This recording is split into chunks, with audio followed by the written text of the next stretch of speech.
Oh boy, I sure do hope this comment section will be civil and no one will insult each other based on ethnic origin. Kosovo je Srbije!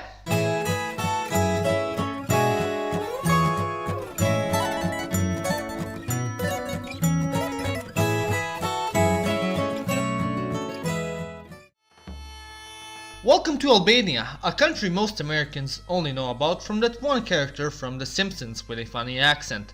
But Albania holds much more than that. For starters, the country is located in the Western Balkans and is bordered by Greece, North Macedonia, Montenegro, and the one who shall not be named. Albania has a population of roughly 2.8 million people. However, roughly 7 million Albanians live in other countries, which is 2.5 times more than actually live in Albania. Even though Albania is such a small country, the land within it is quite diverse. Within the nation you can find many mountain ranges such as the Albanian Alps, as well as a beautiful coast down at the Albanian Riviera. The capital of Albania is Tirana, which has around 418,000 inhabitants.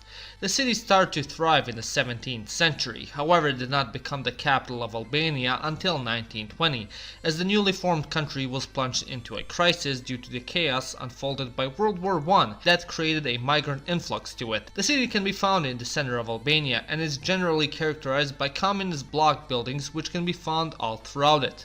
Why are we still here? Just to suffer? In the heart of the city you can find the Skanderbeg Square, which is a wide open plaza surrounded by a couple of culturally important buildings such as the National History Museum, which is distinguishable by its broad mosaic mural that depicts the Albanian people throughout the ages. On its left side you can find the Palace of Culture Opera House, where many cultural events are hosted such as concerts and plays. What's interesting about this place is that in order for it to be built, both the old bazaar and the historic mosque of Mahmud Mushin Bey Shtermasi were destroyed by at the time communist dictator Enver Hoja, which is a real shame as the mosque dated back to the mid-19th century. Speaking of Enver Hoja, the dictator could be arguably called the second most famous Albanian after Skanderbeg. Hoja came to power during World War II as he became the leader of the Albanian partisans. Originally, he aligned himself with the Stalinistic school of thought. However, after the Sino-Soviet split in the 60s, Enver Hoja aligned himself more with the Maoist school of thought, making Albania one of the only two countries outside of China that followed Maoism. During his rule, Albania became one of the most isolated countries in the world, as travel there was extremely difficult.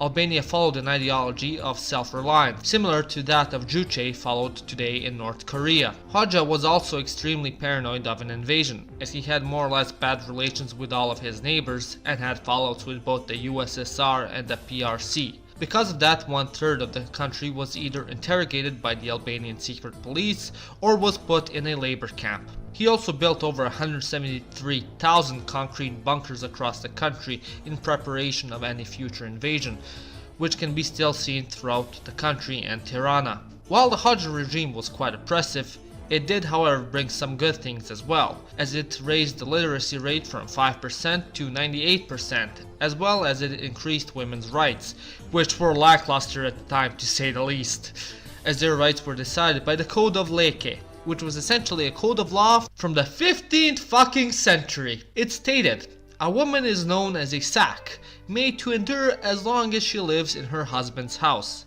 And also, that women were not allowed to inherit anything from their parents. And discrimination was even made in the case of the murder of a pregnant woman, where the code stated, the dead woman is to be opened up, in order to see whether the fetus is a boy or a girl. If it is a boy, the murderer must pay 3 purses for the woman's blood and 6 purses for the boy's blood. If it is a girl, aside from the 3 purses for the murdered woman, 3 purses must also be paid for the female child.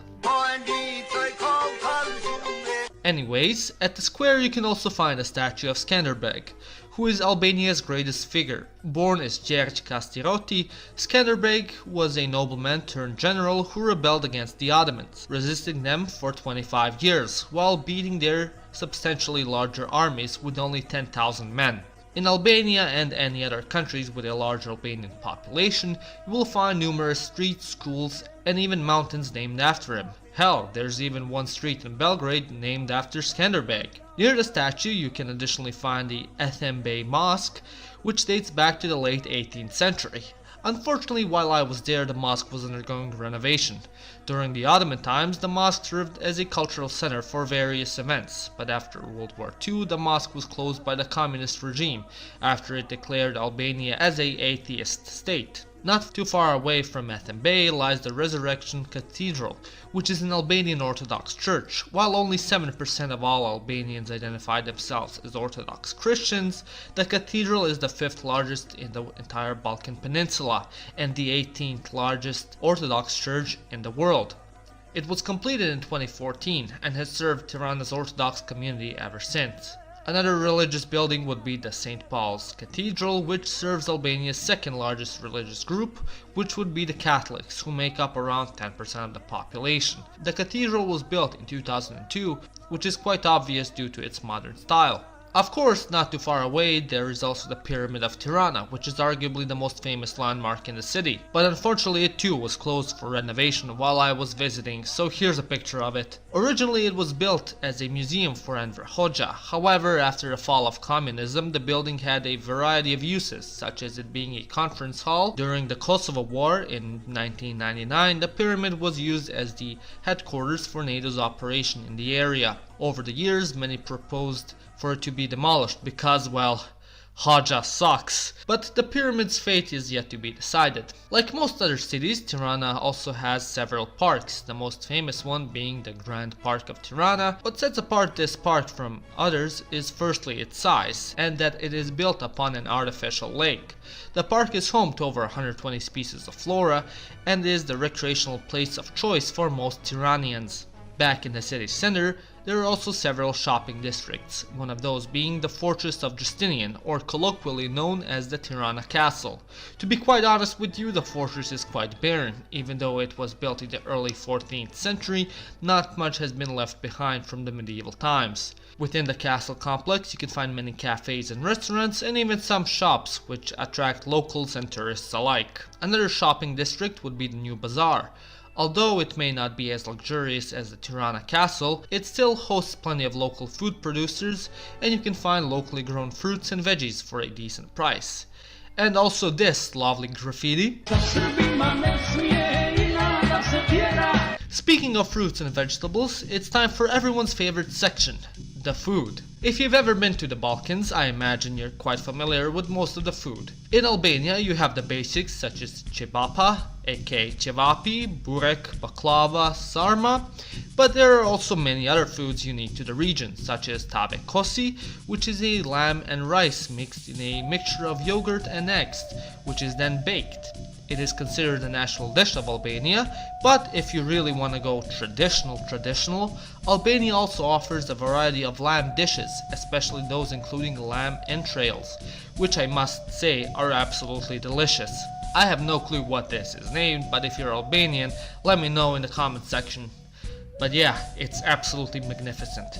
And yeah, that will be Albania, a country little known by outsiders, with a rich culture and history. Unfortunately, I was only able to visit Tirana during my stay, but I will definitely return one day and explore other parts of Albania.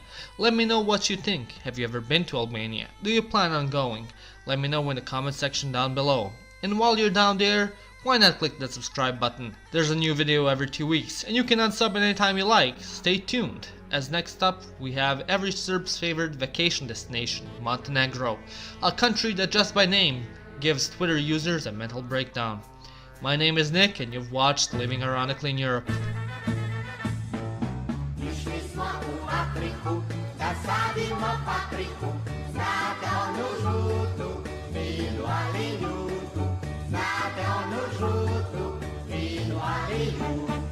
Jedno grba Kamila odmah se pomama.